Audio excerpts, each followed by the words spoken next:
Hello， 大家好。现在我们房子的进度是非常大的，1楼没有什么进度，但2楼的进度是非常大。现在带大家去看一下，因为我们现在的钢筋已经绑扎完毕，我们要准备后续的工作。后面我们还有很多事情要做。我们先上2楼，带大家看一下我们2楼的整体情况。大家现在看我们2楼，是不是地下密密麻麻的，全部都是这个钢筋。这个钢筋当时刚拉回来的时候，我们都被难住了，因为那个钢筋特别大、特别粗，然后放在这个梁底的位置，看是特别困难的。我们当初也是找了很多专业的人到我们这里来看，看了之后才做出这个样子。我姐夫他是长期做工地的，然后他给我们算的这个钢筋，你看全部是这种粗的，因为我们这个房子本来就是要做到质量最好的那种，所以我们就开到了这种钢筋。然后下面的这些一开始算的是不够的，后面因为我们放的比较宽，所以的话就刚刚好。对，这个地面的钢筋一开始是10公分一条的，现在他们看这个钢筋不够，可能还差一小半，然后他们就决定把它放成15至20公分一根。像这样，他们说在结构上面也没有太大的问题。其实现在我们这个房子做到这个样子，已经是很满意了。虽然说它放的有点宽，但对于我们这个房子来说是完全没有问题的。我们这个房子就上面只有1层的房子的重量，所以完全没有问题。虽然中途有返工的现象，就是这里梁底的位置，当初看了之后是非常生气的，因为没有把我们的这个梁给它挑起来。还好当初小游的爸爸到这里来给我们看了一下，不然的话真的如果把混凝土打在里面了，那是后果不堪设想的。因为这个梁我们有1.6米挑起来的话，因为它那个没有达到那个目的，所以它就容易从中间断裂，是很危险的。对，可能很多人看到我们这个房子有很多瑕疵，那是因为我们请的这些师傅他们不是专业的，因为他们是做装修工作的，所以说建房子上面他们接触的比较少，能做成这个样子已经很好了。大家看我们这些钢筋现在如果说实在不行，我们还要去买一点钢筋加进去，这个距离确实有点太宽了，就这边还需要加一点，那边的话15公分的间距是完全够的，但这边有的已经到了30、40了。对，因为做到最后的话，发现那个钢筋不够了，所以他们就给我们放的比较宽，特别是这个柱子的位置，看柱子那边都没放。对，本来这个柱子的位置它是从中间有一条的，但是这个也给省略了。是的，我们到时候看一下能不能想办法，弄一些短的拿来加在里面。这个板面钢筋可能还差个40、50条。其实我们这个房子看到现在目前为止，从一开始我们计划修房子，然后一直到现在，中间的种种原因，然后种种因素，我们都给它克服了。现在我们最主要的就是想象怎么样把这个房子尽快的给它做好。现在我们剩下的就是盖板，然后把2楼给做好，整体的框架就算完成了。虽然我们经历了几次的失败，但这一次一定是成功的。经常都有朋友在评论区说我们做这个房子太不专业了。其实我们也知道我们房子存在的一些问题，无论是从做址基础开始，可能我们都是踩了很多坑，但是我们都在跟张师傅一一的去解决。虽然做的不是那么完美，但是都按照我们的想法大概都已经去实现了。就比如说这个钢筋，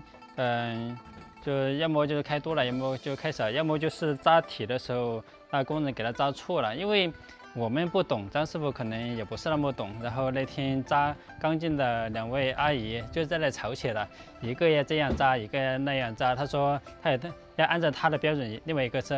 你这个肯定不行。后面还真的是第2天，我在这里看怎么看都不对劲。然后我想返工呢，我也不好说，因为他们这边全都做好了，那么多人那么辛苦，我要是一句返工的话，那些人又得把这些全都拆掉重来。当我在这里又愁又烦恼的时候，其实特别感谢小月的爸爸，因为他在这里来，他看出了我的心事，他看了一下，他说这个肯定不行，必须得返。他说你这个一旦打进去了的话，我们花这么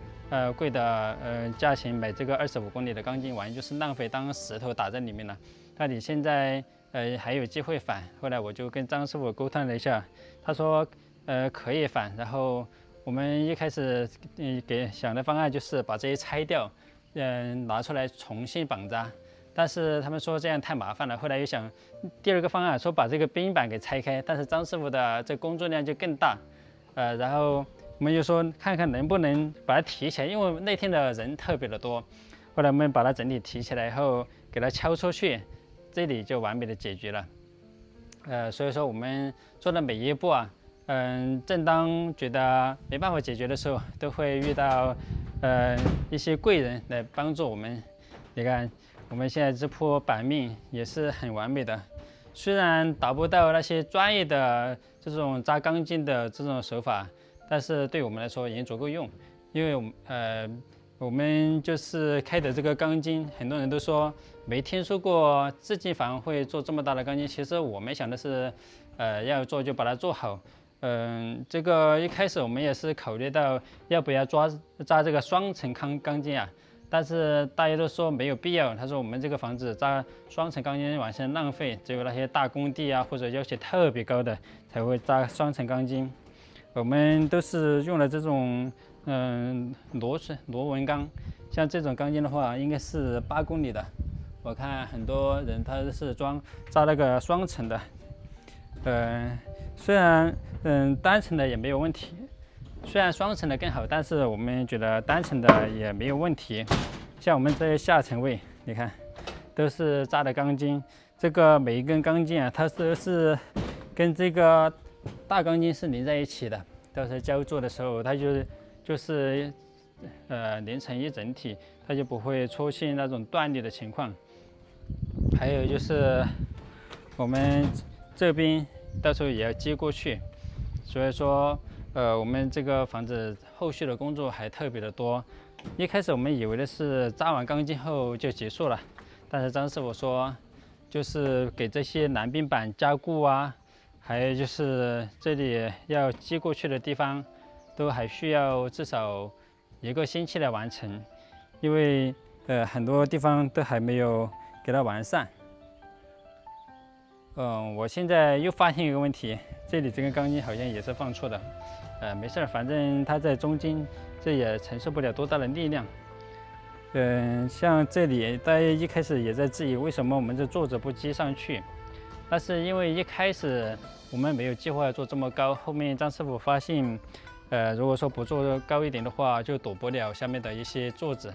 所以说我们把它接高了。还有朋友在问，他说你们这上面不是要做构造柱吗？为什么开钢筋的时候不给它一次性开到顶？其实这个问题我们也有考虑到，如果说把它一次性做上来的话，我们上面只做20公分的宽度，我们下面是40公分的，所以说我们就想的是就不做上顶，我们到时候上面20公分的宽度的话，就重新放钢筋在里面，像这样也是没有问题，因为我们不需要做这么大。如果说在上面也是把这个座子接40公分上来的话，这个房子中间又有一些座子，我们上面想的是不要座子了，然后就做那种构造座，像这样它把这些砖还有窗户的过梁牢牢的连为一体，像这样更加好。